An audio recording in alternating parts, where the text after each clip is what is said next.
السلام علیکم ورحمۃ اللہ وبرکاتہ۔ الحمد للہ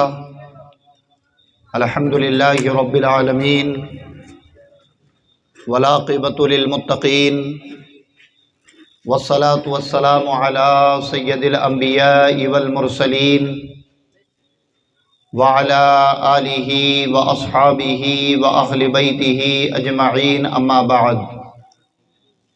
قال اللہ تعالی فی القرآن المجید والفرقان الحمید، بسم اللہ الرحمن الرحیم۔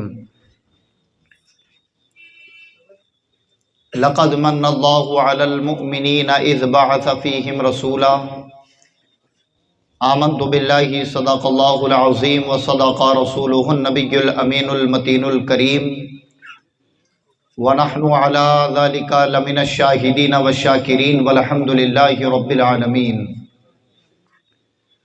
قال اللہ تعالی فی شان حبیبہ المصطفى ان اللہ وملائکتہ یصلون علی النبی یا ایہا الذین آمنوا صلوا علیہ وسلموا تسلیما۔ اللہم صلی علی سیدنا مولانا محمد معدن الجود والکرم وآلہ وبارک وسلم۔ صلوا علیہ صلاۃ و سلام علیک یا رسول اللہ صلی اللہ تعالیٰ علیہ وسلم۔ نبی اور آل نبی پر ایک مرتبہ اور درود پاک پڑھ لیں۔ اللہم صلی علی سیدنا مولانا محمد عدد ما فی علم اللہ صلو علیہ صلاۃ و سلام علیک یا رسول اللہ یا حبیب اللہ صلی اللہ تعالیٰ علیہ وسلم۔ مختصر حمد و صلوات کے بعد قرآن مقدس کی مشہور آیت کریمہ تلاوت کرنے کا شرف حاصل کیا۔ آئیے متذکرہ آیت مقدسہ کے تحت گفتگو کرنے سے قبل ہم اور آپ اللہ رب العزت کی بارگاہ میں دعا کریں کہ اللہ اپنے حبیب کے صدقے مجھے حق کہنے کی توفیق عطا فرمائے، اور ہم شرکائے بزم کو حق سن کر حق کو قبول کر کر اس پر عمل کرنے کی توفیق عطا فرمائے۔ اللہ کا بہت بڑا احسان، اس کا فضل ہے کہ گزشتہ 12 سالوں سے میلاد النبی صلی اللہ تعالیٰ علیہ وسلم کے اس پربہار مہینے کی نسبت سے ہم اور آپ مل کر اس محفل پاک کا انعقاد کرتے ہیں، اور یہ بڑی خوش نصیبی ہے کہ اللہ تبارک و تعالیٰ نے ہم لوگوں کو اپنے محبوب کے ذکر کے لیے چنا۔ یہ کسی سے داد لینے کی وجہ سے نہیں ہے، بلکہ حقیقت معنوں میں اگر اس بات کو آپ سچے اعتماد اور توقع کے ساتھ سوچیں تو اللہ تبارک و تعالیٰ یہ متبرک سعادت ہر کسی کو نہیں عطا فرماتا۔ اور اصل معنوں میں میلاد النبی کیسے منائی جاتی ہے، یہ اس محفل میں لوگ شریک ہو کر اس کا حصہ بنتے ہیں اور آنے والی نسلوں کے لیے ایک بہترین پیغام کا اہتمام کرتے ہیں۔ اللہ کا شکر ہے کہ اللہ نے ہمیں عمر بھی دی، اور عمر کا کچھ حصہ اگر مصطفیٰ کے ذکر میں گزر گیا تو یہ ہمارے لیے بھی اور ہماری نسلوں کے لیے بھی انشاءاللہ ذریعہ نجات بنے گا۔ ہم سب خوش نصیب ہیں، اللہ تبارک و تعالی جب تک ہمیں عمر دے ہم سے یوں ہی مصطفیٰ جان رحمت کا ذکر کرواتے رہے۔ گزشتہ 4 دنوں میں آپ نے مولانا عبدالسمیع صاحب کی زبان سے سیرت مصطفیٰ کے الگ الگ گوشے سماعت فرمائے، اور بڑی دل جمعی کے ساتھ آپ لوگوں نے سنا۔ اب مجھے اپنے حصے کی سعادت حاصل کرنی ہے، اور ہر سال اس محفل کی مناسبت سے میں سیرت رسول صلی اللہ تعالیٰ علیہ وسلم کے ان گوشوں پر کلام کرنے کی کوشش کروں گا کہ جن کو سننے سے ہمارے ایمان میں تازگی بھی پیدا ہو اور ہماری زندگی جینے کے طریقوں میں بدلاؤ بھی پیدا ہو۔ سیرت رسول صلی اللہ تعالیٰ علیہ وسلم ایک ایسا عظیم موضوع ہے کہ اگر اس پر کلام کیا جائے تو کسی اور موضوع کی ضرورت ہی نہیں۔ رب کائنات نے اپنے محبوب کے ذکر کو اتنی بلندی اور رفعت عطا فرمائی ہے کہ تمام ذکروں کے اندر ذکر مصطفیٰ ہے، بلکہ یوں کہہ لوں کہ تمام ذکر جو کیے جاتے ہیں وہ ذکر مصطفیٰ کا صدقہ ہے۔ اور اللہ تبارک و تعالیٰ نے ہمیں اس کا ایک ذرہ عطا فرمایا جس کا حق ادا کرنے کے لیے ہم اور آپ یہاں حاضر ہوتے ہیں۔ مختلف گوشوں کو سننے سے مراد کیا ہے کہ سیرت رسول اتنی طویل ہے کہ یہ 10-12 دن کیا، اگر ایک انسان پوری زندگی بھی چاہے کہ اوصاف مصطفیٰ کو بیان کرے تو وہ نہیں کر سکتا، اس لیے کہ جن کو رب کریم نے محض مصطفیٰ کی تعریف کے لیے ہی چنا تھا، انہوں نے بھی آخر میں یہ کہہ کر بات ختم کر دی، لیکن رضا نے ختم سخن اس پہ کر دیا، خالق کا بندہ خلق کا آقا کہوں تجھے۔ تو جن کو پیدا ہی رب نے کیا تھا انہوں نے بھی یہ کہہ کر بات ختم کر دی کہ خالق کا بندہ خلق کا آقا کہوں تجھے۔ اس کے علاوہ مصطفیٰ کی شان اور رفعت کیا ہے وہ رب جانے، لیکن چونکہ ہم غلام ہیں اور غلاموں کا یہ حق ہوتا ہے کہ وہ جس کی غلامی کا دم بھریں، ان سے جیسا ہو سکے اس کی بارگاہ میں خراج عقیدت پیش کریں۔ اسی مقصد کے تحت ہم اور آپ کئی سالوں سے اسی جگہ پر محفل کا انعقاد کرتے ہیں اور اپنے ایمان کی تازگی کے لیے مصطفیٰ جان رحمت صلی اللہ تعالیٰ علیہ وسلم کی سیرت مبارکہ سنتے اور سناتے ہیں۔ میں نے قرآن پاک کی جس آیت کریمہ کی تلاوت کی، اللہ رب العزت اپنے مقدس کلام میں ارشاد فرماتا ہے، لَقَدْ مَنَّ اللَّهُ عَلَى الْمُؤْمِنِينَ إِذْ بَعَثَ فِيهِمْ رَسُولًا۔ فرمایا اے مومنو، اللہ کا تم پر احسان ہوا کہ اس نے تم میں اپنا ایک رسول مبعوث فرمایا۔ بعثت مصطفیٰ کو اللہ رب العزت نے ساری کائنات کے لیے احسان عظیم قرار دیا، جبکہ اللہ کی بے شمار نعمتیں ہیں، لیکن اللہ تبارک و تعالیٰ نے ان بے شمار نعمتوں کو عطا کرنے کے بعد کہیں یہ نہیں کہا کہ میرے بندوں میں نے تمہیں سینکڑوں نعمتیں عطا فرمائی، ان گنت نعمتیں عطا فرمائی، میں نے تم پر احسان کیا۔ اب ان نعمتوں کو گنانا تو ظاہر ہے کہ وقت کو ضائع کرنا ہے، اور وقت ہمارے پاس کم ہے۔ انسان خود اپنے اندر اگر ٹٹولے تو اللہ کی بے شمار نعمتیں ہیں، لیکن اس کے باوجود بھی رب کائنات نے اپنے مقدس کلام میں کہیں نہیں کہا کہ بندو میں نے تمہیں یہ نعمت دی، میں نے تم پر احسان کیا، میں نے تمہیں فلاں نعمت دی، میں نے تم پر احسان کیا۔ لیکن جب مصطفیٰ جان رحمت صلی اللہ تعالی علیہ وسلم کو اس خاکدان گیتی میں رب کائنات نے مبعوث فرمایا تو کیا فرمایا؟ اے لوگو، اللہ کا تم پر احسان ہوا کہ اس نے اپنا محبوب تمہیں عطا فرما دیا، تمہارے درمیان اپنا رسول مبعوث فرمایا، اپنے رسول کا نزول فرمایا۔ اور پھر اللہ نے احسان جو کہا، اگر تاریخی تناظر میں دیکھا جائے تو حقیقت معنوں میں رسول پاک صلی اللہ تعالی علیہ وسلم ایک احسان عظیم بن کر دنیا میں تشریف لائے۔ آپ تاریخ اگر پڑھیں گے تو معلوم ہوگا کہ ایک عرصے تک بنی اسرائیل میں نبوت اور رسالت رہی۔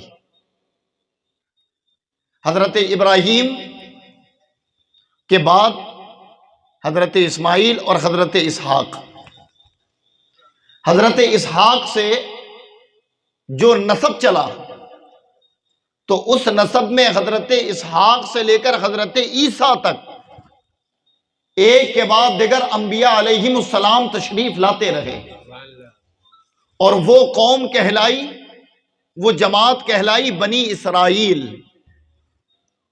لیکن حضرت اسماعیل ذبیح اللہ سے اللہ تبارک و تعالیٰ نے نسب تو چلایا، لیکن جیسے حضرت اسحاق کے بعد نبی آتے رہے، حضرت اسماعیل کے بعد نبی نہیں آئے، چونکہ حضرت اسماعیل کو رب کائنات نے ایک مخصوص مقام عطا کر دیا تھا، اور یہ ایک ایسا لمبا طویل عرصہ گزرا کہ حضرت عیسیٰ کے آسمانوں پر اٹھا لیے جانے کے بعد اور یہاں حضرت اسماعیل ذبیح اللہ سے پھر کسی نبی کا تولد نہ ہونا، یہ ایک اتنا لمبا عرصہ گزرا جو تاریخ میں حضرت عیسیٰ سے اگر جوڑیں تو تقریباً 550 سال یا 500 سال کا عرصہ بنتا ہے۔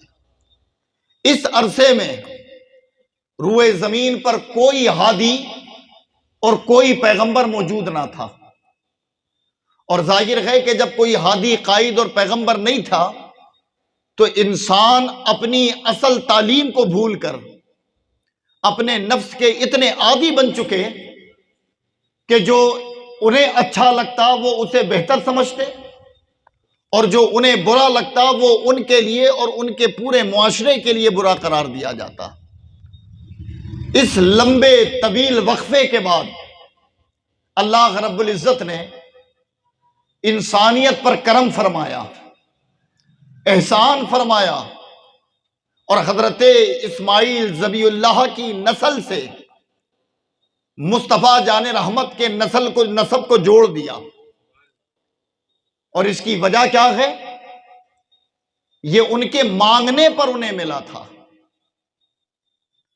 آپ کے جد امجد حضرت ابراہیم خلیل اللہ نے کعبے کی تعمیر کرنے کے بعد اس مقام پر کھڑے ہو کر دعا کی تھی کہ جس مقام کے قریب 2 رکعت نماز پڑھنا طواف کے بعد ضروری اور لازم ہے، جسے کہا جاتا ہے مقام ابراہیم۔ قرآن کہتا ہے وَاتَّخِذُوا مِن مَقَامِ إِبْرَاهِيمَ مُصَلًّى، اور ابراہیم کے کھڑے ہونے کی جگہ کو جائے نماز بنا لو۔ یہ جائے نماز کیوں بنی؟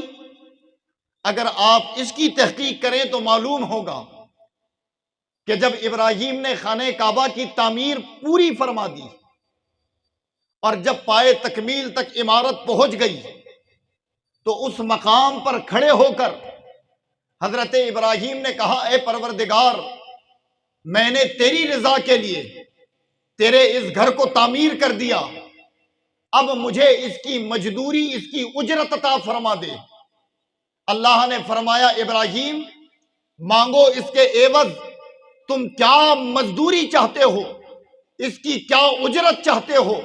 تو حضرت ابراہیم نے اس مقام پر کھڑے ہو کر فرمایا تھا کہ اے پروردگار عالم، وہ نبی آخر الزماں کہ جس کی آمد کا عہد تو نے ہم سے عالم ارواح میں لیا تھا، اور ہم نے تیرے عہد پر اقررتکم کی صدائیں بلند کی تھی، اب میں تجھ سے اجرت میں یہ مانگتا ہوں کہ وہ نبی جسے تو اخیر میں بھیجے گا اسے میری نسل سے پیدا فرما دے۔ سمجھ آ رہی ہے بات سب کو؟ کیا فرمایا؟ انہیں میری نسل سے پیدا فرما دے۔ اور حضرت ابراہیم کی یہ دعا رب نے قبول فرمائی۔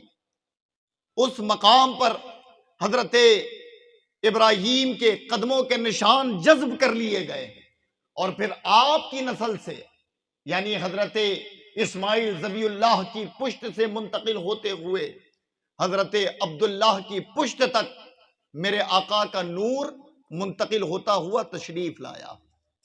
اور جو ہی حضرت عبداللہ کی پشت پر تشریف لائے تو حضرت عبداللہ جو حضرت عبد المطلب کے سب سے چہیتے اور پورے بھائیوں میں سب سے خوبصورت تھے، یعنی آپ کے حسن و جمال کا عالم یہ تھا کہ حضرت عبد المطلب نے ایک منت مانی تھی، اور یہ ایک طویل واقعہ اس لیے اختصار سے بیان کرتا ہوں، اور وہ منت یہ تھی کہ اگر وہ پوری ہو جائے تو میں اپنے ان 11 بچوں میں کسی ایک کو ذبح کروں گا، اور پھر جب قرآن اندازی ہوئی تو یہ آپ نے سنا ہے کہ حضرت عبداللہ کا نام نکلا جو مصطفیٰ کے والد ہیں.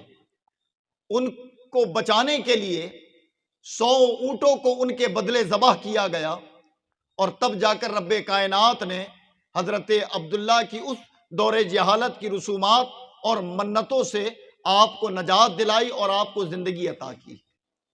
لیکن یہودیت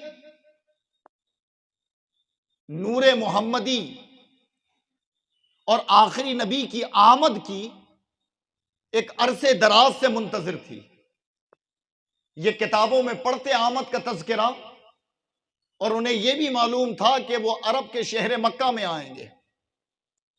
تو کئی ایک مرتبہ آپ کے والد حضرت عبداللہ پر یہودیوں نے حملہ بھی کرنا چاہا، لیکن آپ فرماتے ہیں کہ غیبی طور پر نورانی شکل والے اور نوری لباس پہنے مجھے اپنے سائے میں ڈھانپ لیا کرتے، اور وہ ظالم جو مجھ پر حملہ آور ہونے والے وہ مارے خوف اور ہیبت کے وہاں سے بھاگ جایا کرتے تھے. حضرت عبداللہ کے حسن و جمال کا عالم یہ ہو گیا تھا کہ اگر آپ مکہ میں کہیں نکلتے تو لوگ آپ کی چمک اور آپ کے حسن کو دیکھ کر آپ کے عاشق ہو جاتے. ایک روایت یوں بھی بیان کی جاتی ہے کہ ایک رئیس قبیلے کی عورت اور حسین و جمیل عورت جب اس نے حضرت عبداللہ کو دیکھا تو حضرت عبداللہ کو دیکھنے کے بعد وہ فوراً کہتی ہے کہ اے عبداللہ تم مجھ سے نکاح کر لو. حضرت عبداللہ نے جب یہ سنا پیغام نکاح تو آپ نے جواب نہ دیا، بلکہ کہا کہ اپنے آباء و اجداد سے مشورہ کر لوں. ایک روایت یہ ہے کہ آپ نے اس وقت کہا کہ ابھی میں عجلت میں ہوں، جواب نہیں دے پاؤں گا. یہ الگ الگ روایات موجود ہیں. حضرت عبداللہ لوٹ گئے، پھر حضرت آمنہ سے نکاح ہوا. آمنہ سے نکاح ہونے کے بعد پھر کچھ عرصہ گزرتے ہی آپ پھر اس عورت کے قریب اب خود ہو کر گئے، اور جا کر خود آپ پیغام نکاح پیش کرتے ہیں اور کہتے ہیں کہ اے خاتون، تو نے اس دن مجھ سے کہا تھا کہ مجھ سے نکاح کر لے آج میں خود آیا ہوں کہ اب اگر تو چاہتی ہے تو میں تجھے اپنے نکاح میں لیتا ہوں. وہ خاتون جو ایک بلند خاندان اور بلند قبیلے کی تھی، جب اس نے حضرت عبداللہ کا یہ مطالبہ سنا اور سننے کے بعد ان کی پیشانی کی طرف دیکھا تو فوراً منع کر دیا. کہا عبداللہ میں تجھ سے نکاح اس لیے نہیں کر رہی تھی کہ تو رئیس خاندان سے تعلق رکھتا ہے، اس لیے کہ تیرے خاندان کا رعب و دبدبہ ہے. میں تجھ سے نکاح اس لیے کر رہی تھی کہ جب اس وقت میں نے دیکھا تھا تجھے تو بات کچھ اور تھی، اور اب دیکھ رہی ہوں تو بات کچھ اور ہے. حضرت عبداللہ فرماتے ہیں آخر کیا کہنا چاہتی ہے؟ کہا جب اس وقت دیکھا تھا تو تیری پیشانی کا نور مجھے ایسا متاثر کرتا تھا کہ میرا دل کہتا تھا کہ اس کی قربت اپنا لے، ہو نہ ہو اس نور کی برکت سے تو بھی چمک اٹھے گی. لیکن اب وہ نور تیری پیشانی میں نظر نہیں آتا، اور وہ نور منتقل ہو چکا تھا حضرت آمنہ رضی اللہ تعالیٰ عنہ کے بطن میں. وہ آپ کی پشت سے منتقل ہو کر حضرت آمنہ کے بطن میں منتقل ہو گیا. اور جیسے ہی بطن میں منتقل ہوا، پھر حضرات واقعات تو اتنے ہیں کہ اگر میرے نبی کی ولادت اور ایام حمل کی اگر بات کی جائے جس کو حضرت آمنہ نے گزاری تو سینکڑوں روایتیں صرف حضرت آمنہ کی کتب سیرت کے اندر موجود ہیں، لیکن ان میں جو خاص ہیں انہیں ہم نے سماعت کرنا ہے. حضرت آمنہ فرماتی ہیں کہ پہلا ہی مہینہ تھا، ابھی مجھے حمل ٹھہرا ہے، اور میں کیا دیکھتی ہوں کہ میرے گھر مشک و عنبر کی خوشبوئیں چلتی، اور رات ہوتے ہی جب لوگ اپنے گھر کا چراغا گل کرتے تو میں دیکھتی کہ معمول کے مطابق میں بھی اپنے گھر میں روشنی کم کرتی، لیکن میرے جسم سے نور کی شعاعیں نکلتی اور ان شعاعوں سے میرا پورا گھر روشن ہو جایا کرتا تھا. حضرت آمنہ فرماتی یہ پہلے مہینے سے میرے بچے کی ولادت تک یہی معمول رہا کہ رات ہوتی اور میرے جسم سے نور کی شعائیں پھوٹتی اور پورا گھر اس نور سے روشن ہو جایا کرتا۔ دوسرا مہینہ جب گزرا تو میں نے دیکھا کہ پھر میرے کانوں میں ایک غیبی صدائیں پڑنے لگی کہ اے آمنہ اپنی حفاظت کرنا، اس لیے کہ جو تیرے پیٹ میں پل رہا ہے یہ کوئی عام نہیں ہے، یہ آنے والا نبیوں کا امام ہے، یہ انسانیت کا امام ہے۔ یہ کانوں میں صدائیں پڑتی۔ پھر اور جب ایام بڑھتے چلے گئے تو یہ واقعاتوں میں اضافہ ہوتا چلا گیا، اور پھر میں نے یہ بھی دیکھا کہ لمبے لمبے قد کی عورتیں میرے گھر آتی اور میری خدمت کیا کرتی اور مجھ سے کہا کرتی آمنہ تجھے مبارک ہو، تیری گود میں آنے والا کوئی عام بچہ نہیں ہے بلکہ تیری گود میں آنے والا بے کسوں کا سہارا ہے، یتیموں کا والی ہے، غریب اور مزدوروں کو ان کی سر پر شفقت رکھنے والا ہے۔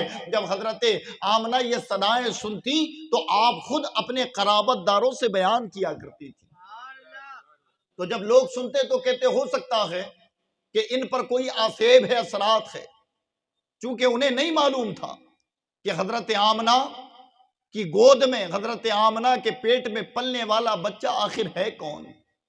پھر وہ وقت بھی قریب آیا کہ جس وقت کو میرے آقا اعلیٰ حضرت امام احمد رضا فرماتے ہیں کہ جس سہانی گھڑی چمکا طیبہ کا چاند، اس دل افروز ساتھ پہ لاکھوں سلام، سیدہ آمنہ طیبہ طاہرہ کے گھر میرے آقا کی ولادت ہوئی۔ اور یہ ولادت کس دن؟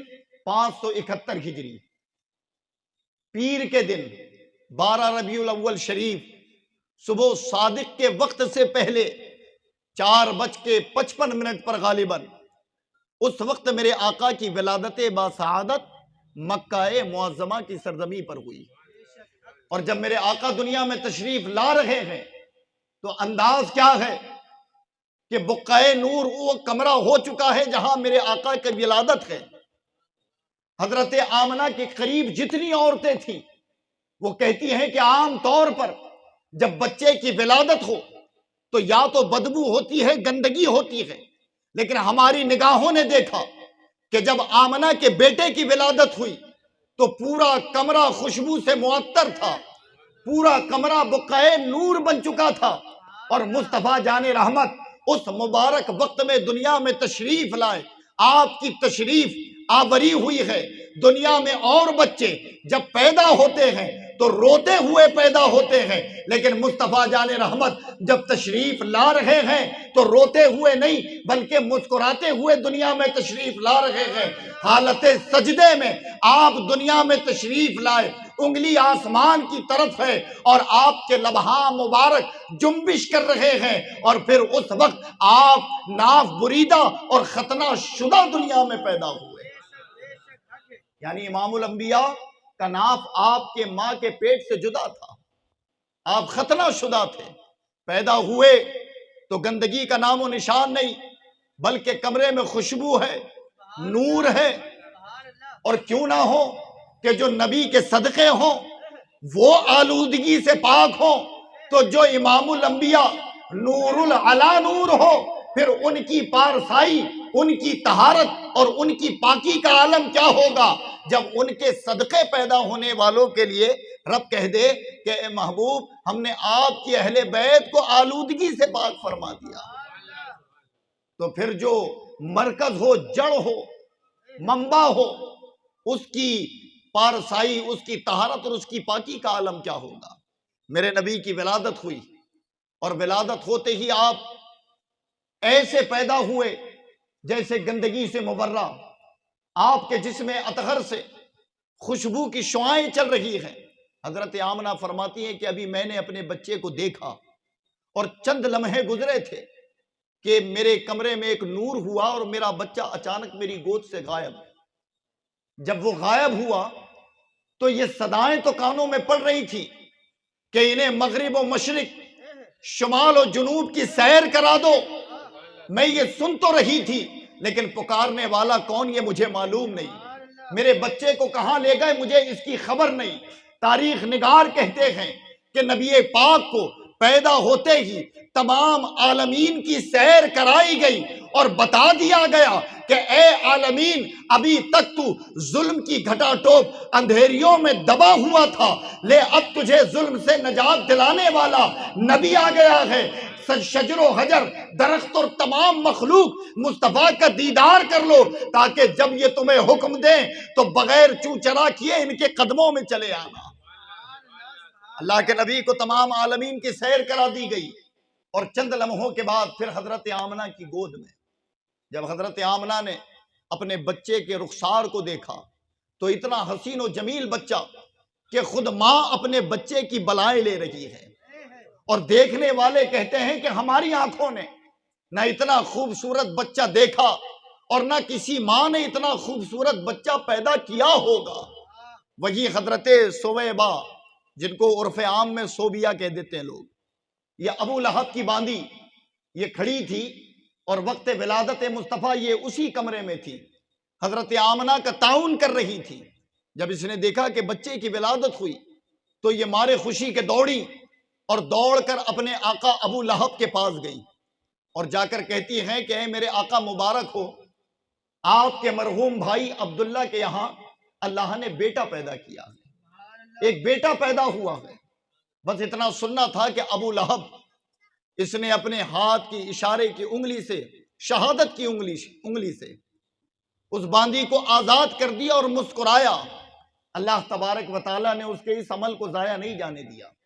یہ حدیث بخاری کتاب النکاح کے اندر موجود، حضرت عباس اس کے راوی بیان کرتے ہیں کہ ابو لہب مر گیا، اور کسی نے ابو لہب کو گھر والوں نے خواب میں دیکھا اور پوچھا کیا حال ہے، تو وہ جواب دیتا ہے کہ حال نہ پوچھو، بڑا خراب ہے، لیکن ہاں ایک عمل ہے کہ جس کا انعام مجھے بھی دیا جاتا ہے۔ کہا وہ عمل کیا ہے؟ کہا عمل یہ کہ جب محمد صلی اللہ تعالی علیہ وسلم پیدا ہوئے تھے تو میں نے ان کی ولادت کی خوشی میں اپنی باندی آزاد کر دیا تھا، اپنی غلام کو آزاد کر دیا تھا، اور اس انگلی سے اشارہ کیا، مسکرایا تھا، تو پیر کے دن میرے عذاب میں کمی کر دی جاتی ہے، اور جب یہ انگلی میں چوستا ہوں تو میری پیاس کی شدت کم کر دی جاتی ہے۔ آپ غور کریں کہ جو کافر ہو کر مصطفیٰ کی ولادت کی خوشی منائے تو رب کائنات اسے اجر عطا فرما رہا ہے، پھر جسے رب نے ایمان کی دولت دی ہو اور وہ مصطفیٰ کی آمد پر اظہار مسرت کرے تو بتائیں اس کے درجات کا عالم کیا ہوگا؟ رب کریم اسے کتنا نہیں نوازے گا۔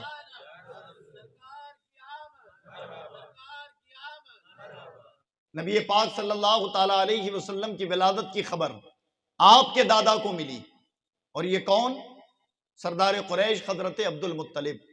اس وقت یہ خانہ کعبہ کے طواف میں مصروف تھے۔ جب خبر ملی تو مارے خوشی کے یہ بھی چلے آئے، اور جس گھر میں میرے نبی کی ولادت ہوئی اس کو کہا جاتا تھا سرائے یوسف، جو تاریخ کی بڑی کتابوں میں اس گھر کا نام موجود ہے۔ وہ کیا نام ہے؟ سرائے یوسف۔ اس جگہ میرے نبی کی ولادت ہوئی جہاں حضرت آمنہ رہتی تھی۔ جیسے ہی سنا حضرت عبد المطلب نے تو مارے خوشی کے چلے آئے، اور آنے کے بعد مصطفیٰ جان رحمت کو اپنی گود میں اٹھا کر پیشانی کا بوسہ لیا، اور آپ کے دادا نے آپ کا نام محمد رکھا، جبکہ آسمانوں پر آپ کا نام اور گزشتہ جتنی آسمانی کتابیں سابقہ انبیاء پر نازل ہوئی ان میں جب بھی نبی کا تذکرہ ہوا تو احمد سے ہوا، لیکن آپ جب دنیا میں آئے تو آپ کا نام محمد، یہ متفقہ روایت کہ آپ کے دادا ابو طالب نے رکھا، آپ کا نام محمد رکھ دیا گیا، اور پھر آپ نے پیشانی کا بوسہ نام لے کر رکھنے کے بعد اپنے سینے سے لگایا اور خانہ کعبہ کی جانب گئے۔ جب خانہ کعبہ کی جانب گئے تو یہ واقعات آپ نے ہر سال سنے اور سنتے گئے کہ جیسے ہی ابو طالب خانہ کعبہ کے قریب پہنچ رہے تھے تو خانہ کعبہ جھوم پڑا، اور کعبہ جھوم کر مصطفیٰ کی جانب جھکنے لگا، اور جھکنے کی وجہ کیا تھی کہ کعبہ اپنے عمل سے بتا رہا تھا کہ مجھے تعمیر تو آدم نے کیا، پھر میری جدید تعمیر اللہ نے ابراہیم و اسماعیل سے کرائی، اور کرائی اس لیے گئی تھی، حکم دیا گیا تھا ان طہر بیتی للطائفین والعاکفین والرکع السجود، کہ اے ابراہیم اس گھر کو پاک رکھنا کہ لوگ یہاں عبادتیں کریں گے، رکوع اور سجدہ کریں گے، لیکن بدبختوں نے اپنی جہالت میں گم ہو کر اسی پاک زمین کو ناپاک کر دیا، اپنے معبود کو بٹھا دیا اور اصل خدا کی عبادت کو چھوڑ دیا۔ یہ کعبہ اس وقت جھک رہا تھا کہ اسے معلوم تھا، یہ بھی منتظر تھا، یہ بھی ظلموں کا شکار تھا، اور جب ظلم سے نجات مل رہی ہے تو کعبہ جھوم کر مصطفیٰ کی جانب جھک کر بتا رہا ہے کہ اب کوئی نہیں، لیکن مصطفیٰ آ گئے مجھے بتوں سے نجات دلائیں گے، اب میرے اندر اللہ کی تکبیریں بلند کی جائیں گی۔ یہ جھک رہا ہے حضرت عبد المطلب کی طرف، اصل معنوں میں جھک رہا تھا مصطفیٰ کی جانب۔ اعلیٰ حضرت نے فرمایا جس کے سجدے کو محراب کعبہ جھکے ان بھووں کی لطافت پہ لاکھوں سلام۔ حضرت عبد المطلب مصطفیٰ جان رحمت کو خانہ کعبہ کی جانب لے گئے، پھر طواف کرایا، اور طواف کرنے کے بعد آپ نے دعا مانگی، اور دعا میں مصطفیٰ جان رحمت کی عمر درازی، آپ کی سلامتی کی دعا آپ نے اس دور کے اعتبار سے جو مانگی ہو۔ لیکن جب آپ نکلے اور صحن کعبہ میں آئے تو تمام مکہ کے لوگ اکٹھا ہوئے، اور اکٹھا ہونے کے بعد وہ آپس میں باتیں کر رہے ہیں۔ کوئی کہتا ہے کہ میرے گھر بوڑھا بیمار چارپائی پر کئی دنوں سے پڑا تھا، لیکن آج کی صبح اتنی سہانی کہ وہ چارپائی کے بیمار جو خود سے اٹھ نہیں سکتے تھے انہیں صحت عطا ہو گئی ہے۔ کوئی کہتا کہ دیکھو مکہ کی پوری گلی میں، ہواؤں میں، فضاؤں میں آج خوشبو چل رہی ہے، در و دیوار مہک رہے ہیں۔ کوئی کہتا ہمارے بیمار جانور اب دودھ دینے لگے ہیں۔ کوئی کہتا کہ آج جتنی بھی مصیبتیں اور پریشانیاں تھیں ان کا خاتمہ ہوتا نظر آ رہا ہے۔ بہرحال تاریخ نگاروں نے تو مصطفیٰ جان رحمت کی ولادت کا وہ وقت اور وہ دن اتنے بہترین انداز میں تحریر فرمایا ہے کہ اگر اسے تفصیلاً بیان کیا جائے تو اس کے لیے وقت درکار ہوتا ہے۔ میرے آقا کی ولادت ہوئی تو کئی ایک ایسے کمالات ہوئے کہ جس سے عقل انسانی حیران تھی۔ لوگ حیران آپس میں باتیں کر رہے ہیں، لیکن کسی کو نہیں معلوم تھا کہ یہ صدقہ مصطفیٰ جان رحمت صلی اللہ تعالیٰ علیہ وسلم کی آمد کا ہے۔ میرے آقا کی تشریف آوری ہوئی، اور جس وقت میرے آقا آئے تو بعض روایتوں میں یہ کہ مکہ قحط کا بھی شکار تھا، ایک وبا کا بھی شکار تھا، اور بعض جگہ روایت میں یہ ہے کہ اس وقت دور تھا کہ جب بچہ پیدا ہو تو اس کی بہترین کفالت کے لیے اور فصیح عربی سیکھ جائے، اس غرض سے شہر کے لوگ آس پاس کے قبائل اور دیہاتوں میں اپنے بچوں کو بحیثیت تربیت اور پرورش پہنچا دیا کرتے تھے۔ نبی پاک صلی اللہ تعالیٰ علیہ وسلم جب پیدا ہوئے تو والد کا سایہ نہیں تھا۔ آپ کے والد آپ کی ولادت سے پہلے انتقال فرما چکے تھے۔ اب دادا ہیں اور آپ کی ماں ہیں، اور آپ کے والد کی ایک باندی ام ایمن، جنہوں نے مصطفیٰ جان رحمت کا بڑا ساتھ دیا۔ نبی کریم کچھ مہینوں کے ہوئے یا کچھ ایام کے، اور قبیلہ سعد سے ایک قبیلہ اس غرض سے آیا مکہ کہ ہم لوگوں کے بچے لیں گے، ان کی کفالت کریں گے، تو چونکہ سرداران مکہ ہماری اچھی خاصی امداد کریں گے، ہمیں اجرت دیں گے، اور جس سے ہماری بھکمری اور ہماری غریبی دور ہوگی۔ اور تاریخ یہ کہتی ہے کہ جس عورت کو اللہ رب العزت نے نبی کی کفالت کے لیے منتخب کیا تھا، ان کا حال یہ تھا کہ کئی دن ان کے گھر چولہا نہیں جلتا تھا۔ وہ بھوک سے بلکتی، ان کے بچے بھوک سے بلکتے۔ اور وہ عورت کون؟ جن کا نام نامی حضرت حلیمہ ہے، جن کو سعدیہ اس لیے کہا جاتا ہے کہ یہ قبیلہ بنو سعد کی عورت ہے۔ یہ بھی اس قافلے کے ساتھ آئیں، لیکن چونکہ سواری کی کمزوری کی وجہ سے اور اپنی نقاہت اور غربت کی وجہ سے یہ سب سے اخیر میں پہنچی، اور اخیر میں پہنچنے کا سبب یہ ہوا کہ انہیں کوئی بچہ نہ ملا کہ جس کے عوض انہیں اچھی اجرت مل پاتی۔ کسی نے کہا کہ بچے تو نہیں، لیکن ہم نے سنا ایک یتیم بچہ ہے۔ وہ یتیم بچہ ہے جس کے سر پر باپ کا سایہ نہیں، وہ موجود ہے۔ اگر تم چاہو تو اسے اپنی کفالت میں لے لو۔ آپ نے جب یتیم لفظ سنا تو کچھ دیر افسردگی ہوئی، لیکن کسی نے کہا کہ وہ بچہ بڑا کمال والا ہے، بڑی عظمتوں والا ہے، تم اسے اپنی کفالت میں لو، اگر لیتی ہو تو مقدر سنورے گا۔ جب آپ نے کمال اور اوصاف سنے تو چلی گئی حضرت حلیمہ آمنہ رضی اللہ تعالی عنہا کے گھر، اور جانے کے بعد آنے کا مقصد اور مطالبہ پیش کرتی ہیں۔ حضرت آمنہ اپنی زندگی اور اپنے گزر بسر سے انہیں آشنائی دلا کر کہتی ہیں کہ جس مقصد سے آپ آئی ہو شاید وہ مقصد آپ کا پورا نہ ہو پائے، لیکن ہاں میرا بچہ بڑا برکتوں والا ہے کہ جب سے یہ آیا ہے ایسے ایسے کمالات میری نگاہوں نے دیکھیں کہ میری زبان اسے بیان نہیں کر سکتی۔ جب اتنا سنا تو حضرت حلیمہ کہتی ہیں مجھے اس بچے کا دیدار کرا دو۔ میرے آقا کو اس وقت حضرت آمنہ نے کالے کپڑے میں لپیٹ کر مہد میں جھولے میں لٹایا ہوا تھا۔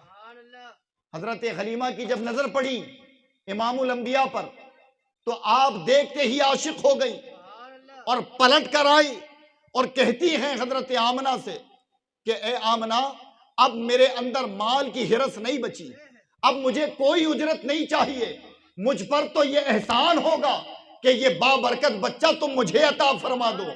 حضرت حلیمہ نے میرے آقا کو اپنی گود میں لیا، دودھ بھی پلایا اس وقت، اور پھر اس وقت آپ نے سنا، ہر سال سنتے ہیں کہ میرے آقا نے دودھ میں بھی اپنے اور دیگر بھائیوں کے حقوں کو ملحوظ رکھا۔ ایک جانب کا آپ نے دودھ پیا، دوسری جانب چھوڑ دیا۔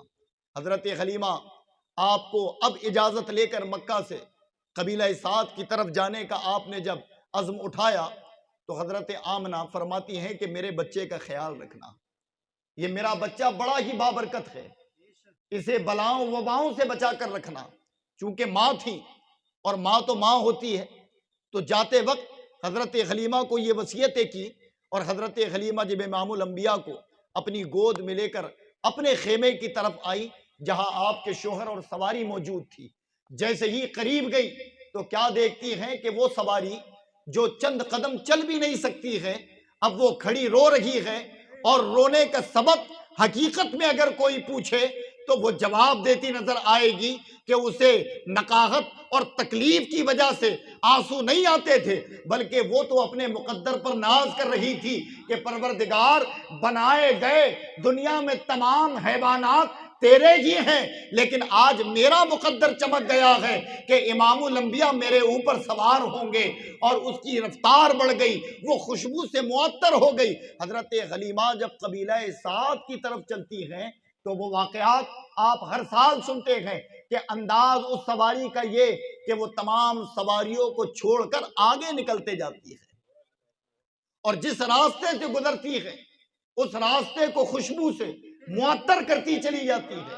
کسی نے سوال بھی کیا تھا کہ اے حلیمہ یہ بتاؤ کیا تم نے مکہ سے خوشبو لی ہے کہ تم جس راستے سے گزرتی ہو وہ راستہ خوشبو سے معطر ہوتا چلا جاتا ہے؟ تو حضرت حلیمہ فرماتی ہیں کہ میں نے خوشبو نہیں لی، یہ تو سردار قریش حضرت عبد المطلب کے پوتے کی برکت ہے کہ ان کے جسم کی خوشبو سے راستے خوشبودار ہو جاتے ہیں، خوشبو ہواؤں میں فضاؤں میں ان کے جسم اطہر کی خوشبو پھیل جاتی ہے۔ امام عشق و محبت نے اسی منظر کو اپنی شاعری میں بیان کیا اور کہا ان کی مہک نے دل کے غنچے کھلا دیے ہیں، جس راہ چل دیے ہیں کوچے بسا دیے۔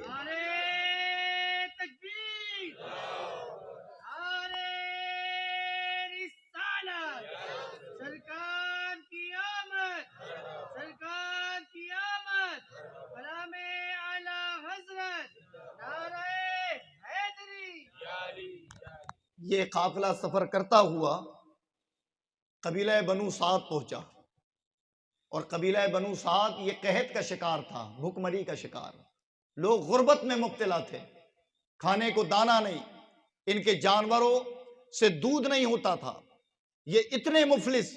لیکن جب امام الانبیاء کی تشریف آوری اس قبیلے میں ہوئی تو باران رحمت اتنا برسا کہ ہر طرف ہریالی ہو گئی، قبیلہ سعد میں خوشحالی کا ماحول۔ لیکن مصطفیٰ جان رحمت کے کمالات قبیلہ سعد میں جو واقع ہوئے حضرات گرامی حقیقت معنوں میں جب انہیں پڑھا جائے تو مصطفیٰ کی عظمت اور شان کہ رب کریم نے کم سن اور بچپن میں ہی اپنے محبوب کو وہ کمالات عطا فرمائے کہ دنیا نہ چاہ کے بھی آپ کی طرف راغب ہوتی تھی، آپ سے مس ہو کر اپنے آپ کو وہ کامیاب و کامران سمجھتی تھی۔ جیسے ہی حضرت حلیمہ کے گھر مصطفیٰ جان رحمت کی تشریف آوری ہو گئی اور جو کمالات قبیلے کے لوگوں نے مکہ سے قبیلہ سعد تک دیکھے، وہ کمالات سے اتنے متاثر ہوئے کہ اب ان کا حال یہ ہو گیا کہ کوئی پیالے میں پانی بھرتا اور حضرت حلیمہ سعدیہ کے گھر جاتا، مصطفیٰ کے جسم سے اس پیالے کو مس کرا کر اپنے بیماروں کو پلاتا تو اللہ مصطفیٰ کے مس ہوئے پیالے کے صدقے بیماروں کو شفایابی عطا فرمانے۔ اور جب یہ طریقہ عام ہونے لگا تو حضرت حلیمہ کا گھر شفا خانے کی مانند ہو گیا، لوگوں کا ایک جم غفیر آپ کے دروازے پر ہوتا اور لوگ ایک کے بعد دیگر مصطفیٰ کی بارگاہ میں جاتے اور آپ کے سائے کی بلائیں لوٹ کر اپنی بلاؤں سے نجات پایا کرتے تھے۔ حضرت حلیمہ نے جب دیکھا تو عاجز آ گئیں کہ لوگوں کی بھیڑ آپ کے گھر کے تمام کام کو روک دیتی ہے، تو آپ نے اپنے گھر کے دروازے پر ایک گڑھا کھودا، اس میں پانی بھرا اور مصطفیٰ جان رحمت صلی اللہ تعالی علیہ وسلم کے دونوں پیروں کو اس میں ڈبو دیا اور ڈبو کر نکالا اور قبیلے میں اعلان کر دیا کہ اے قبیلے کے لوگوں، اب جسے بھی محمد کے قدموں کا دھوبن چاہیے تو وہ آئے اور اس گڑھے سے پانی لے جائے۔ اب لوگ اس گڑھے سے پانی لے جا کر اپنے بیماروں کو پلاتے اور بیمار صحت یاب ہوتے نظر آتے۔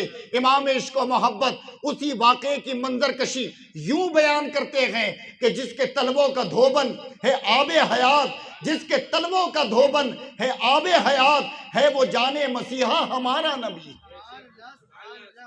صرف یہ ایک واقعہ نہیں بلکہ قبیلہ سعد میں جب میرے آقا پرورش پا رہے ہیں، ابھی شیر خاری عمر میں ہے، آپ جھولے میں رہتے، اللہ تبارک و تعالیٰ اپنے محبوب کی عظمت کو کیسے بلند فرماتا ہے۔ حضرت حلیمہ فرماتی ہیں کہ کبھی اگر سطر کھل جاتی، یہ سطر بچپن میں اگر نبی کی کھل جاتی تو آپ ایک آواز نکالتے اور میں اس آواز سے سمجھ جاتی کہ ضرور ان کا سطر کھل گیا ہے، اور کسی وجہ سے اگر مجھے ان کا سطر یعنی جسم کا وہ حصہ جسے ڈھانپنا شرط ہے، فرض ہے اسلام میں، اگر مجھے تاخیر ہوتی، میں دیر کر دیتی تو میں دیکھتی کہ غیبی طریقے سے کوئی آتا اور آپ کی سطر پوشی کر کر چلا جاتا۔ آپ رفع حاجت ایک وقت خاص میں کیا کرتے تھے، یعنی عام طور پر بچہ جب شیر خار ہو، جھولے میں ہو، تو وہ کب پیخانہ کرے، پیشاب کرے، کوئی ہوش ہوتا ہے، لیکن حضرت حلیمہ فرماتی ہیں کہ نبی پاک کو اللہ رب العزت نے وہ عقل سلیم عطا فرمائی کہ آپ کا ایک وقت خاص تھا کہ آپ آواز نکالتے اور میں سمجھ جاتی کہ انہیں رفع حاجت کی ضرورت ہے اور لے جا کر فارغ کراتی۔ آپ نے کبھی اپنے کپڑوں میں نہ پیخانہ کیا نہ پیشاب، اور پھر آپ کہتی ہیں کہ بچے جیسے سال میں بڑھتے ہیں، ان کے بڑھنے کا طریقہ مہینوں میں تھا کہ آپ کا جسم ایسا پروان چڑھتا، آپ یا تو جھولے میں یا گود میں رہے، اور جب رب کریم نے قوت دی تو اپنے قدموں پر چلے، نہ آپ زمین پر گھستے نہ گھٹنوں کے بل زمین پر رہے۔ یہ امام الانبیاء کی ایک امتیازی شان تھی۔ آپ نے ایک عرصہ حضرت حلیمہ کے یہاں گزارا اور گزارنے کے وقت پھر آپ نے بکریاں بھی چرائیں، اور ان بکریوں کے چرانے کے وقت نہ جانے ایسے ایسے کمالات صادر ہوئے جنہیں سیرت میں اور اصول شرع میں اعلان نبوت سے پہلے جو معاملات ہوئے انہیں احراز کہتے ہیں۔ کیا کہتے ہیں؟ ہاں، احراز۔ یہ اگر اعلان نبوت کے بعد ہو تو معجزہ، اور اعلان نبوت سے پہلے ہو تو تو یہ تمام کمالات جو قبیلہ سعد میں ہوئے کہ بکریاں چرانے جاتے تو جانور چرنا چھوڑ کر مصطفیٰ کا دیدار کرتے، اگر آپ جانا چھوڑ دیں تو بکریاں غائب ہوں اور شیر آپ کی بارگاہ میں آ کر عرض کرے کہ یا رسول اللہ آپ تشریف نہیں لا رہے تھے تو مجھے بکری اٹھانی پڑی۔ یہ تمام کمالات ہوئے، لیکن ان قبیلے سعد کی وہ مختصر زندگی میں میرے نبی پاک صلی اللہ تعالی علیہ وسلم کے ساتھ ایک عظیم واقعہ پیش آیا، اور وہ واقعہ کون سا جسے قرآن بیان کرتا ہے؟ الم نشرح لک صدرک، فرما اے محبوب کیا ہم نے آپ کا سینہ چاک نہیں فرمایا؟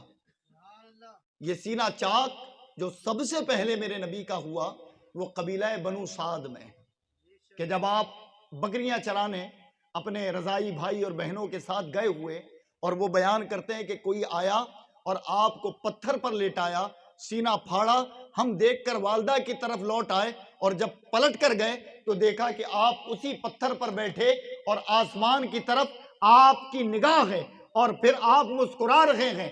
پھر وہ واقعے کے بعد حضرت حلیمہ نے مصطفیٰ جان رحمت کو لیا اور لے کر آپ کی والدہ حضرت آمنہ رضی اللہ تعالیٰ عنہ کے سپرد کرائی۔ تقریباً 4 سال اللہ کے نبی صلی اللہ تعالیٰ علیہ وسلم نے، بچپنے کے 4 سال یہ قبیلہ بنو سعد میں گزارے۔ پہلے 2 سال گزارے جو مدت تھی ایام رضاعت کی، یعنی دودھ پینے کا زمانہ، یہ 2 سال پہلے گزارے، اور جب یہ مدت ختم ہو گئی تو حضرت حلیمہ لے کر چلی گئی مکہ، اور جب حضرت آمنہ کے سپرد کرنے لگی تو دل اتنا لگ چکا تھا کہ آپ نے بڑی عاجزی کی کہ اگر کچھ وقت اور مجھے ان کی کفالت کا موقع ملے تو مہربانی ہوگی۔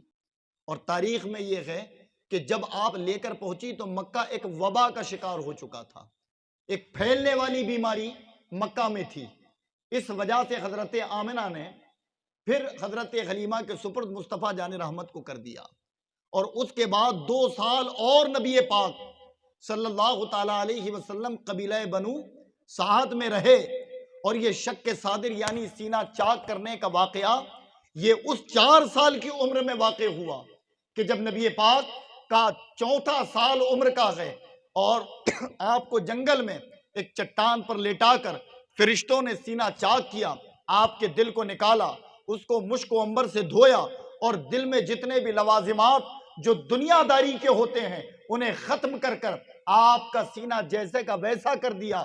لیکن حضرت حلیمہ نے جب دیکھا تو آپ کو لگا کہ میرے بچے پر کوئی جادو کا اثر ہے، اور آپ نے بطور امانت سمجھ کر پھر بڑی عجلت میں مصطفیٰ جان رحمت صلی اللہ تعالیٰ علیہ وسلم کو مکہ واپس چھوڑنے کا اذن کیا۔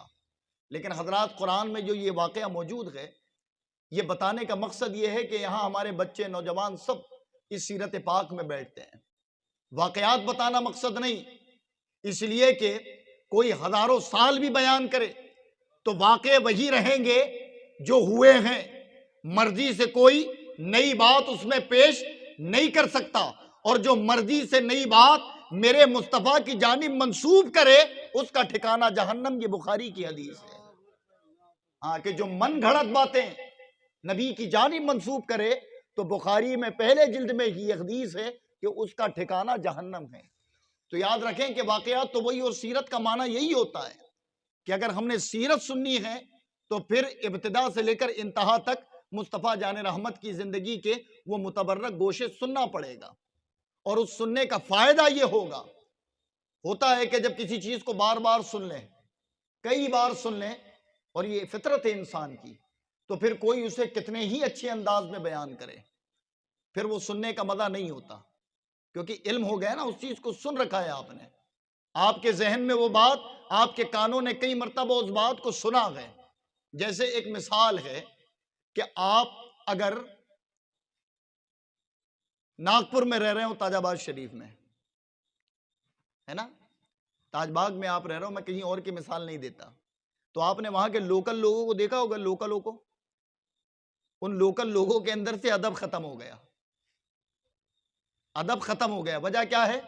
وہ صبح اٹھتے ہیں وہیں ہوتے ہیں، شام ان کی وہیں کٹتی ہے، تو ان کو عادت ہو گئی، اور اس عادت نے ان کو بے ادب بنا دیا۔ سمجھ آئی بات؟ یہ مثال، یہی طریقہ ہے کہ جب ایک چیز کئی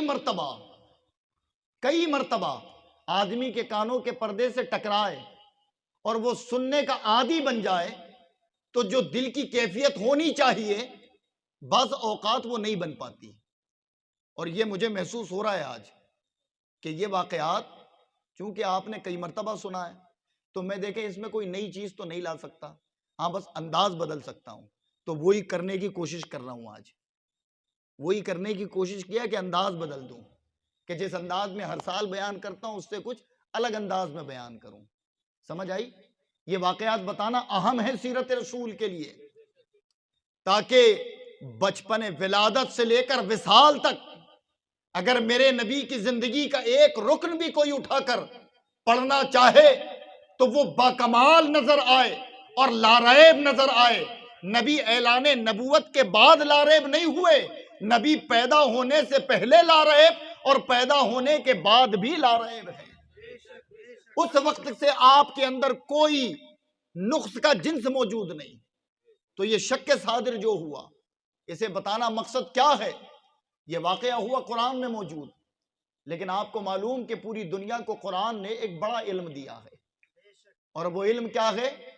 آج آپ دیکھتے ہو نا کہ لوگوں کا سینہ پھاڑ دیا جاتا ہے، اوپن ہارٹ سرجری جس کو کہتے ہیں، دل نکالا جاتا ہے، صفائی کر کر واپس رکھ دیا جاتا ہے، اور اس پورے پروسیجر میں وہ جس کے ساتھ کیا جاتا ہے وہ مرتا نہیں، زندہ ہوتا ہے. آخر یہ سبق کہاں سے ملا؟ یہ سبق قرآن نے دیا، یہ سبق قرآن نے دیا.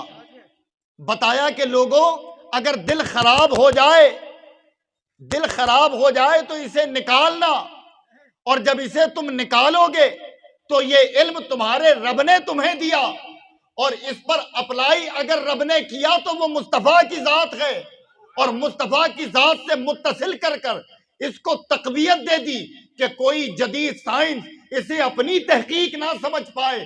جب بھی قرآن کی طرف رجوع کرے تو اسے کہنا پڑے کہ ہم نے تو بعد میں سیکھا، اللہ نے اور مسلمانوں کے رب نے اور رب کائنات نے اسے 1400 سال پہلے اپنے نبی کو عطا فرما دیا، مصطفیٰ کے ذریعے اس علم کو دنیا تک پہنچایا. میرے نبی کہ یہ شک صادر ہونے کے بعد حضرت حلیمہ گھبرائی، اور گھبرانے کے بعد پھر مصطفیٰ جان رحمت کو مکہ معظمہ کی طرف لے کر چلی. اب آپ کو سواری پر بٹھایا اور خود پیدل چل رہی ہیں. ایک مقام ایسا بھی آیا کہ آپ نے دیکھا کہ ایک عورت کنویں کے کنارے کھڑی بڑی رو رہی ہے. کسی نے پوچھا کہ کیا وجہ ہے؟ حضرت حلیمہ کو وہ جواب دیتی ہیں کہ میں پانی کی غرض سے آئی تھی، گود میں بچہ تھا، اچھل کر کنویں میں گر گیا، اور اب مجھے یقین ہے کہ وہ زندہ نہیں. نبی پاک نے جب یہ سنا تو آپ سواری سے اتر کر آئے، اور آپ نے کچھ سوال و جواب نہ کیا بلکہ اپنا لعاب اس کنویں میں ڈال دیا. جب اس کنویں میں وہ لعاب ڈالا تو حال یہ ہے کہ وہ اوپن آیا کنواں، اور وہ بچہ جو گرا تھا وہ صحیح و سلامت کنویں کے منہ پر آ گیا.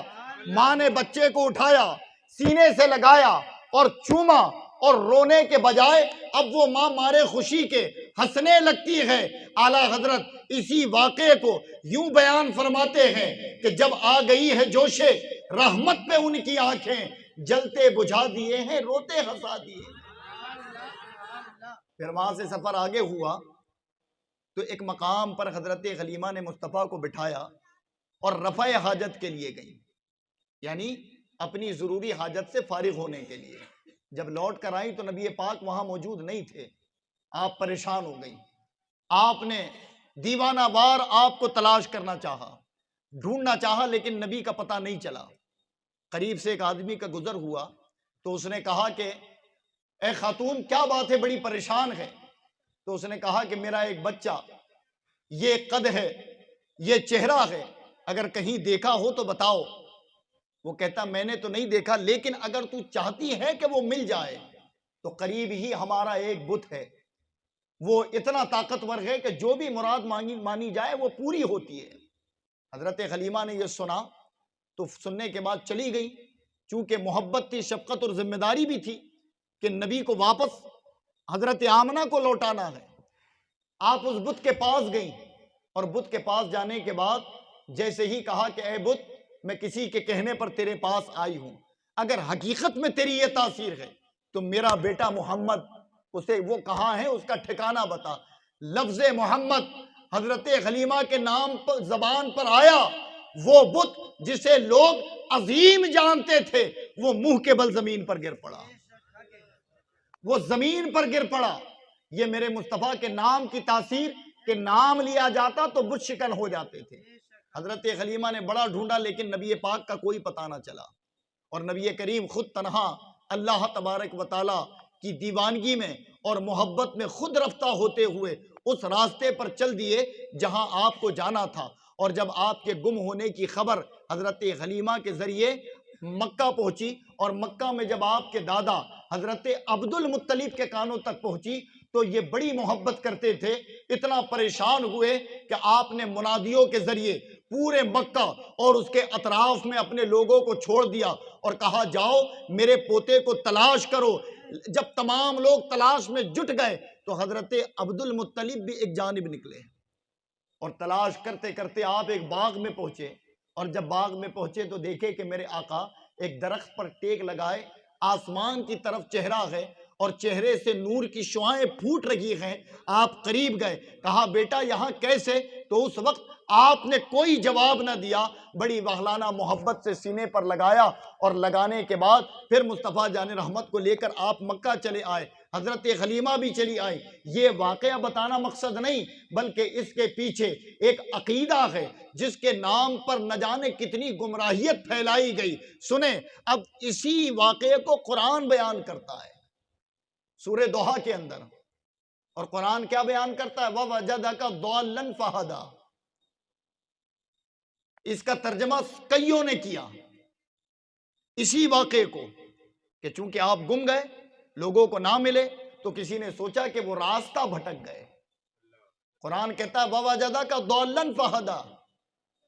اس کے ترجمے ہوئے، کسی نے ترجمہ کیا جب اللہ نے آپ کو بھٹکا ہوا پایا تو اپنی طرف راہ دی، کسی نے کہا کہ جب آپ کو گمراہ پایا تو اپنی طرف راہ دی۔ لیکن امام عشق و محبت کنز الایمان، جس کا نام ہی ایمان کا خزانہ ہے، جب آپ کنز الایمان میں اس آیت کا ترجمہ کرتے ہیں تو آپ فرماتے ہیں وَوَجَدَكَ ضَالًّا فَہَدَىٰ، کہ جب اللہ نے آپ کو اپنی محبت میں خود رفتہ پایا تو اپنی طرف راہ دی، یعنی آپ نے بتا دیا کہ جو خود ہادی ہو وہ گمراہ نہیں ہو سکتا، وہ بھٹکا ہوا نہیں ہو سکتا۔ اور اگر تم اس ترجمے کے اعتبار سے نبی کی ذات پر قرآن کی اس آیت کو چسپاں کرو گے تو ظاہر ہے کہ ایک پیدا ہوا جس نے اپنی کم عقل سے 22 یا 27 آیتوں کو غلط کہا۔ وہ غلط اس نے نہیں کہا، بلکہ کرتوت یہ ان لوگوں کی تھی جو جہالت کی بنا پر قرآن کا ترجمہ کرتے تھے۔ قرآن کا ترجمہ کرتے وقت انہوں نے نہ ادب رسول کو ملحوظ رکھا، نہ ادب خدا کو ملحوظ رکھا، اور جو سمجھ آئی لکھ دیا۔ لیکن امام عشق و محبت تو معجزۂ رسول تھے، انہوں نے جب بھی لکھا تو مصطفیٰ کی عطا سے لکھا۔ اور یہ بہت بڑی بات ہے کہ لوگ گمراہ، بھٹکا ہوا، راہ سے برگشتہ پایا، یہ ترجمہ کیا۔ لیکن آپ ترجمہ کرتے ہیں جب اپنی محبت میں خود رفتہ پایا تو اپنی طرف راہ دی۔ یہ فہم بھی ہے، یہ عشق بھی ہے، یہ ادب بھی ہے۔ مصطفیٰ جان رحمت مکہ میں آئے، اور مکہ میں اپنی والدہ اور اپنے دادا کی کفالت میں اب آپ کے شب و روز گزر رہے ہیں۔ اور چونکہ اب وقت ہمارے پاس کم ہے اور میں چاہتا ہوں کہ سیرت کے ان گوشوں کو اس بار بیان کیا جائے جو شاید ابھی تک ہم لوگوں نے اس محفلوں میں ذکر نہیں کیا، بس گزارش ہے کہ سنجیدگی کے ساتھ سننا ہے، چونکہ اب جو سیرت ہم سنیں گے اس میں کچھ علمی نقاط بھی ہوں گے، ہے نا۔ اور 13 سال جس کو ہو چکے ہوں سنتے سنتے تو اس کا تو یہ مزاج بن جانا چاہیے کہ ہمیں زلزلے نہیں سننا ہے، سمجھ آئی؟ ہاں، آپ کو نعرے نہیں لگانا چلے گا، بالکل سنجیدگی کے ساتھ سننا ہے تاکہ سیرت اصل معنوں میں کیا ہے یہ پتا چلے۔ اللہ کے رسول مکہ آئے، مکہ میں جب آئے تو آپ کی تقریباً عمر 4 برس، اور ان 4 برس کے بعد صرف 2 سال آپ نے اپنی والدہ کا سایہ پایا۔ کتنے سال؟ 2 سال۔ 6 سال کی عمر ہوئی، اور 6 سال کی عمر میں اللہ کے نبی کی والدہ حضرت آمنہ آپ کو مکہ سے مدینے کی جانب لے کر گئی،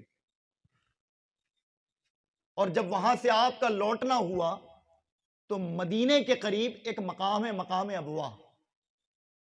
اس مقام پر آپ کی طبیعت علیل ہوئی اور اتنی زیادہ علیل ہو گئی کہ آپ کو یقین کامل ہو گیا کہ اب میری زندگی ختم ہو جائے گی۔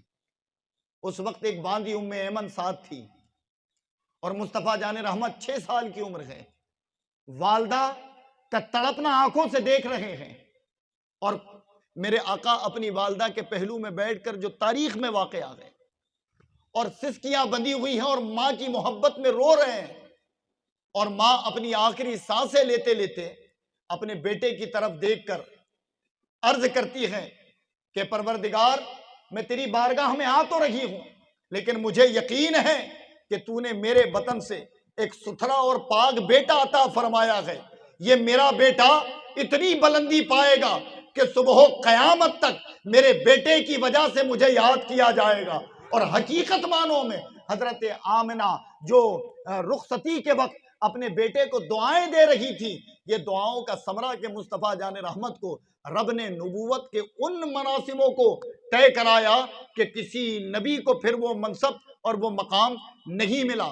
6 سال کی عمر میں آپ کی والدہ کا انتقال ہوا اور وہ اتنی بے کسی کا عالم تھا کہ وہاں کوئی قبر کھودنے والا اور کوئی غسل دینے والا اور کوئی آپ کو دفن کرنے والا موجود نہیں۔ اطراف میں جو لوگ تھے ان کی مدد اور امداد سے حضرت آمنہ رضی اللہ تعالی عنہا کو مقام ابوا جو مدینے سے قریب ہے وہاں دفن کر دیا گیا۔ اور آج ان بدبختوں نے جن کا عقیدہ معاذ اللہ یہ ہے کہ جو نبی کے والدین کو کافر جانتے ہیں، اور صرف کہتے نہیں، کتابوں میں لکھا ہے کہ نبی کے والدین چونکہ اعلان نبوت سے پہلے فوت ہو گئے تو ان کے لیے رضی اللہ تعالیٰ عنہ یا باعظمت لفظ کا استعمال کرنا یہ جائز نہیں، یہ تک لکھا گیا۔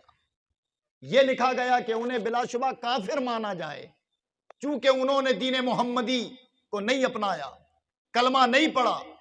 دلائل اپنی جگہ ہیں، دلائل اپنی جگہ۔ بس ایک سوال ہے ان لوگوں سے جو یہ عقیدہ رکھتے ہیں، یہ بتاؤ کہ اس دور میں اب جواب دو گے کیا؟ سمجھ آئی تمہارے؟ اس دور میں جواب دو گے کیا؟ اگر کوئی تم سے سوال کر لے کہ ہمارے عقیدے پر انگلی اٹھانے والے، تو جس نبی کو مانتا ہے کیا تیری کتابوں میں اس نبی کے والدین کے لیے یہ نہیں لکھا ہے؟ اس وقت اس کی بے وقوفی اور ان جاہلوں کی بے وقوفی کی وجہ سے پوری قوم کو اپنا سر جھکانا پڑے گا۔ اس لیے عقیدہ یہ کہ حضرت شاہ عبدالحق محدث دہلوی اور جلیل القدر ائمہ اور محدثین نے بلا شبہ یہ لکھا کہ مصطفیٰ جان رحمت کے والدین ایمان پر تھے۔ کیا تھے؟ ایمان پر۔ اور اگر یہ ایمان پر نہ ہو تو پھر دنیا میں کون ایمان پر ہوگا؟ کہ جس کی پشت سے نور محمدی چلا ہو، جس کے بطن میں مصطفیٰ کا نور ٹھہرا ہو، اور جو بنیاد نبوت ہو، اگر کوئی بنیاد نبوت پر حکم کفر لگائے تو محض جہالت ہے اور کچھ نہیں۔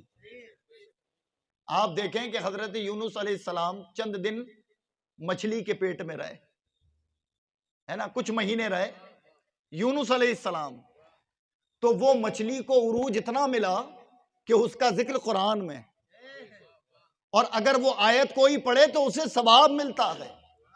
تو یونس اگر مچھلی کے پیٹ میں رہ لیں تو وہ مچھلی کا حال یہ ہے کہ قرآن اس کی تعریف کر رہا ہے، تو امام الانبیاء جس پیٹ میں رہے ہوں،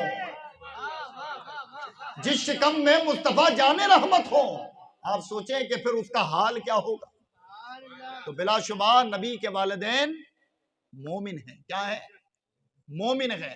آج مقام ابوا پر جہاں قبر وہاں جانے نہیں دیتے، وہاں اگر کوئی جائے تو اس پر شرک کا فتویٰ لگاتے ہیں۔ ایک وقت وہاں کچرا پھینکا جاتا تھا، اور معاذ اللہ آج بھی وہاں جو لوگ ہیں وہ کہتے ہیں یہ معاذ اللہ کافرہ کی قبر ہے۔ اللہ رحم فرمائے۔